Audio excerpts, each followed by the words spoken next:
Class 10th real number यानी कि वास्तविक संख्याओं का एक्सरसाइज नंबर 1.3 सॉल्व करेंगे आज। 1.2 तक कंप्लीट हो चुका है। तो क्वेश्चन नंबर 1 देखते हैं। तो आपको कहा गया है prove that √5 is irrational number.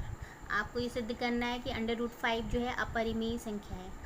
परिमेय और अपरिमेय संख्या के बारे में यानी रैशनल और इर्रेशनल नंबर के बारे में आप क्लास 9 में बहुत डिटेल में पढ़ चुके हैं, इसलिए आपको इनमें कोई कन्फ्यूज़न नहीं होनी चाहिए। ठीक है, तो अगर हम एक बार हमेशा सपोज़ और लेट्स इस तरह की चीज़ें लेकर के हम हमेशा मान करके चीज़ें हमेशा प्रूव करने में उपयोग करते हैं।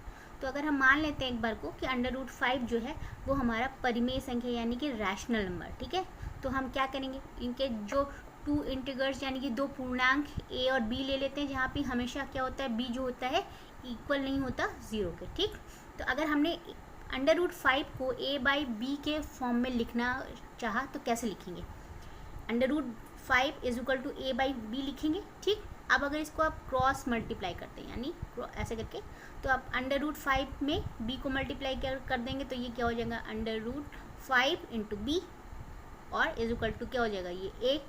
यही चीज़ हमने यहाँ पे लिख दी है इसका को प्राइम फैक्टर लेकर के, तो a इज इक्वल टू √5 और b। ठीक, अब अगर इस समीकरण को समीकरण नंबर 1 मान लीजिए और इस समीकरण को हमने स्क्वायर किया यानी दोनों को मल्टीप्लाई कर दिया, दोनों का स्क्वायर कर दिया, तो हमने क्या देखा कि यहाँ पे ये a स्क्वायर हो गया और यहाँ से रूट हट गया, क्योंकि √5 में जब आप स्क्वायर करते हो तो ये रूट हट जाता है, यहाँ से ये सिंपल 5 आ जाता है। ठीक, और b में स्क्वायर हो गया। तो अगर हमने माना कि जो है a square equal to b 5b square. ठीक, अब एक और चीज़ मान लेते हैं कि a इज इक्वल टू अगर मानते हैं कि 5 क्या होगा, इसका इंटीग्रल होगा। अब अगर यही चीज़ जैसे अभी हमने स्क्वायर से मल्टीप्लाई किया था यानी स्क्वायर किया था दोनों साइड का, तो यहाँ पे भी हम इसको दोनों साइड पे स्क्वायर कर लेते हैं। तो आप क्या कर सकते हैं, a इज इक्वल टू, याद रखिएगा कि हमने 5k माना है, तो a की जगह पे हम अब क्या लिखेंगे 5k इसका स्क्वायर और जो 5b आपने स्क्वायर माना था इसका स्क्वायर। ठीक, तो a square is equal to क्या लिखा था हमने 5k का होल स्क्वायर, तो यही किया। a स्क्वायर लिखना था, a इज इक्वल टू आपका 5k था, तो a square is equal to क्या हो गया 5k का स्क्वायर, तो ये हो गया 25k square is equal to 5b square as it is रह गया आपके पास। अब आप यहाँ पे आ जाइए, तब देखते हैं आप क्या कि आपको जो मिलता है 5k का जब होल स्क्वायर लिखा था a स्क्वायर की जगह पे, तो आपने ये देखा कि ये हो गया 5 को आपने जब स्क्वायर किया यानी कि 25 हो गया और k square as it is हो गया और is equal to 5b square, तो पहले से ही आपके पास था। अब अगर आप इसको लिखना चाहें तो क्या लिख सकते थे, फिर से ये लिख सकते थे कि 5k का square is equal to b square. क्यों, दोनों अगर आप 25/5 कर देंगे तो यहाँ क्या बच जाएगा आपके पास 5 बच जाएगा, 5k स्क्वायर बच जाएगा और इधर से ये 5 आपका कैंसिल आउट हो जाएगा, तो b स्क्वायर यानी कि 5k square is equal to b square. ये ब्रैकेट में हमने करके भी दिखाया आपको कि 25/5 इज इक्वल टू 5 हो जाएगा। ठीक है, तो उसका क्या मतलब हुआ कि b स्क्वायर जो होगा वो डिविजिबल बाई होगा 5 से। क्यों, क्योंकि अगर आप यहाँ पे 5k square upon b square कर देंगे इज इक्वल टू 1 करके, तो आपको मिल जाएगा 5।